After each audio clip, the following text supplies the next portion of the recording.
o'quvchilarimizga qildigan tavsiyalaringiz Yaponiyada o'qiydiganlar bo'lishi mumkin mesela. Bular haqida nima deysiz masalan? Yaponiya Uyg'urlar uchun balkim eng yaxshi davlat bo'lishi kerak. Sababi Yapon xalqi, Yapon hukumati, jamiyat va davlat sifatida Uyg'urlarga shu qadar keng quchoq ichiqliq. Ya'ni Uyg'urlarning ichida o'qiyman deganiga imkoniyat shu qadar kengri. Yani bir Uyg'ur berib qolsa bir hisobda beshinchi slaydigan yoki yordam beradigan yaponlarning nayt ko'pligini balkim aqasini anglagan bo'lsangiz kerak. Yaponiyaga ko'rib qiynalib qopti, kiramabdi yoki biz o'qiyamabdi degan gapni biz anglab boqmadik. Buningda Yapon xalqininki Uyg'ur xalqiga bo'lgan cheksiz mehr muhabbati, keng qo'saqligi, apuchanligi, yordamsevarligi va shu qadar cho'nqur bir millat ekanligi sabab bo'lgan deb qarayman. Albatta Yaponiya chet eldagi barliq Uyg'ur o'quvchilarininki intilisi bo'lgan yaxshi organi yoki bo'lmasa davlat deb qarayman. Har qaysi universitetda Uyg'urlarning o'qiyotgan nurg'un o'quvchilar bor. Albatta xabaringlarda bor deb bilaman. Bu magistr, doktor o'quvchilarning soni nihoyat ko'p. Biz bu sonni aniq qilamiz. O'qimaymiz-da endi. Ammo sohalar bo'yicha vaqtda bizning Yaponiyada o'quvchilarning soni bir qadar ko'p. Ya'ni chet el, ya'ni Uyg'urdan chet elga chiqadiganlar ichida Yaponga keladiganlar nisbatan ko'p. Endi asosan balkim 100% degidek o'qishga keldi. Shunga bu yerda ishsiz qoldigan yoki o'qishsiz qoldigan imkoniyat Yaponda bo'lmaydi. Chunki bu yerda yo o'qishingiz kerak, yo ishlashingiz kerak.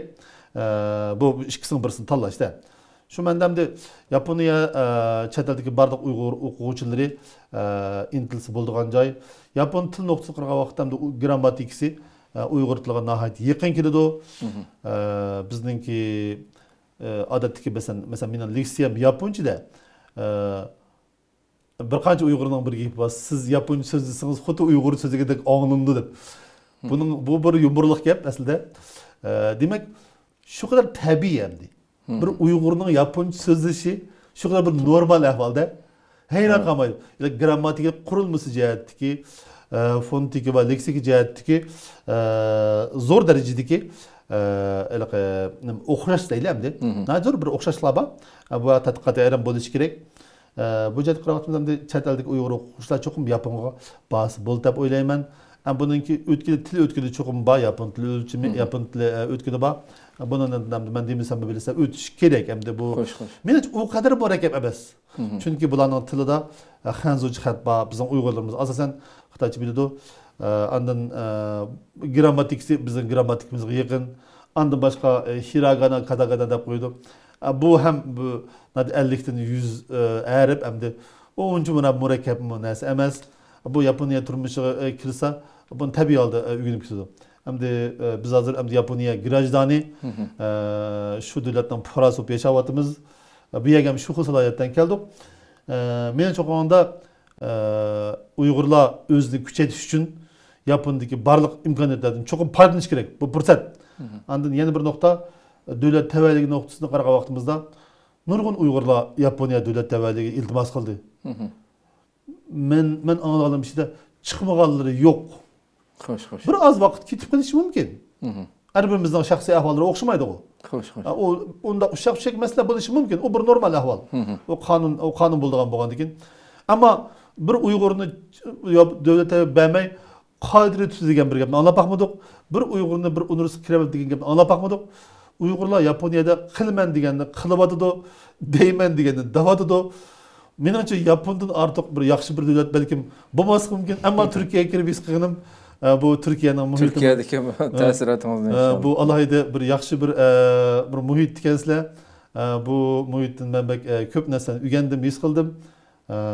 Albatta Turk millati bilan Uyg'ur millati va Yaponlar o'rtasida nihoyat zil bir o'rtaqlik bor deb bilaman.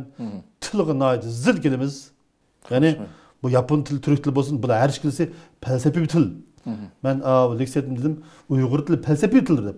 Ya'ni muhokimatul lug'atayn, ya'ni Alisher Navoiyning muhokimatul lug'atayndagi arab tili hasalist, fors tili shakarist, turkiy til hünarist deganda, hünarist deganni cho'nqurroq o'qisak, u hunar kasbning tili emas. O felsefi til deganlik. Xo'sh, xo'sh. Şunu Alisher Navoiy abi ben okugan şiirdeki gapini degan da. Alisher Navoiyning demakchi bo'lgani Uyg'ur tili yoki turk tili ayni vaqtki felsefi tildir demakchi. Men aldaqi shu doktorda Yaponning davlat şiirini men Uyg'urcha tarjima qilib o'qib berdim jamoatga. Uyg'ur tilining fasodatidan Uyg'urlar hayron qoladi, jamoat hayron qoladi. Ne kadar fasat til bu. Bu güzel Japonca o davlat şiirini bu kadar kat tarjima qilibsiz deb hammasi hayron qilishib ketdi. Demek bu tilning masalasi emas. Bizdeki mesele. Xo'sh, xo'sh. Bu logiksiz til yoki felsefasiz til bo'lmaydi. Logiksiz inson yoki felsefasiz inson bo'lishi mumkin. Xo'sh. Bu faqat har birimizning shaxsiy sifatlarimiz, cho'nqurliklarimiz, ilm va bilim jihatdagi kenglik va cho'nqurliklarimizga balki munosabat bo'lishi kerak. Bu gapni qilib meni qiziqtirib qo'ydingiz. Muhammadlaringizdan birini anglaydi. Ham bu davlat she'rini Uyg'ur tilida o'qib turibsiz. Uni yodlamam bir daqiqa ya. Yaponning davlat she'rining ismini Kimigayo deydi. Men daqiqa ya. Bahadır Şah ulab ecdat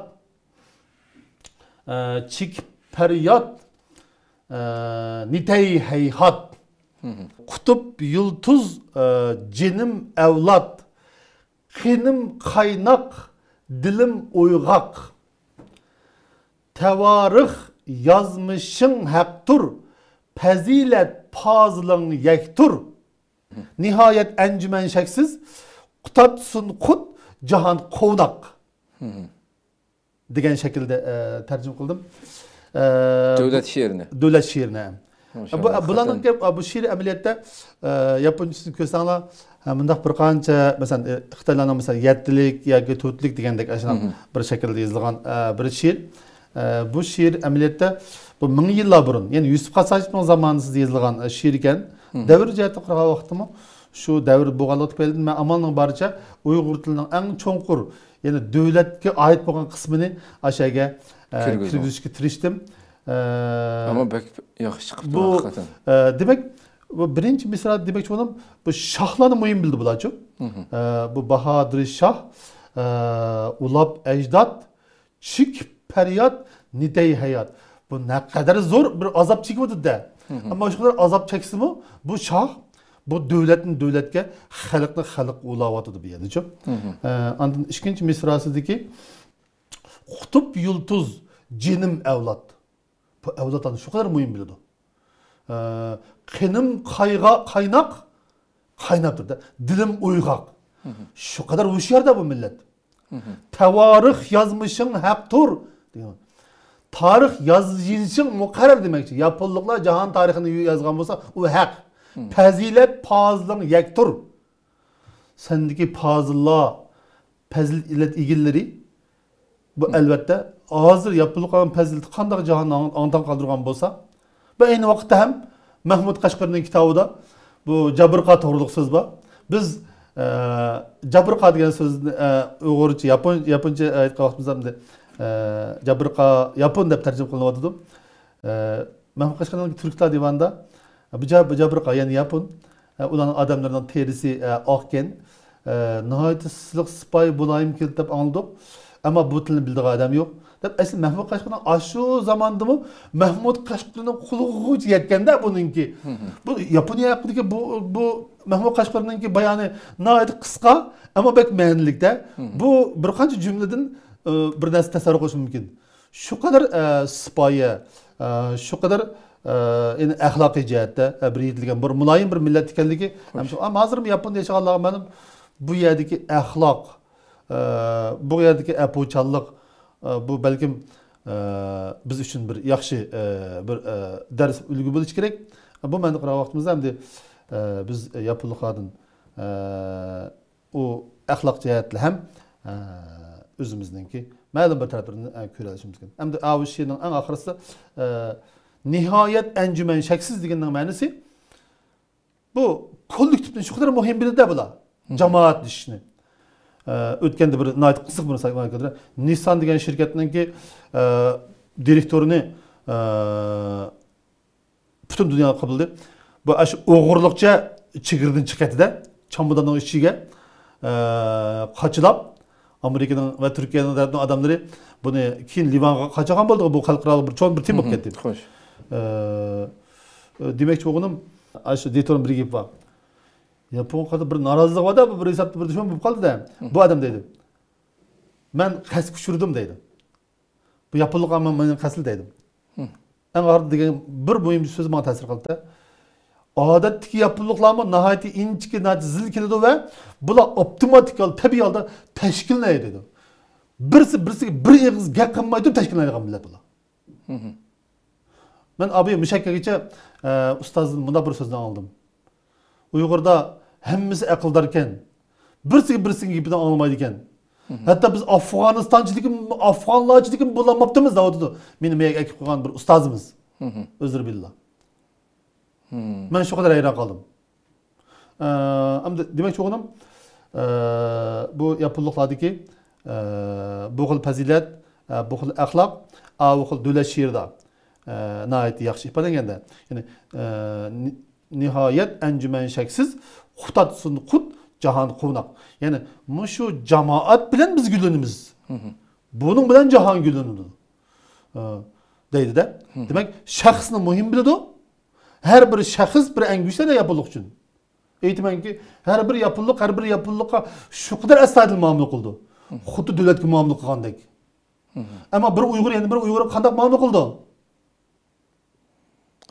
Birisimiz kılgan estadil muamele ameliyette devlet kıldıgan muamele de bu. Çünkü Gegel'deydi. Felsefe padişahı Gegel'in namına bir sözü var.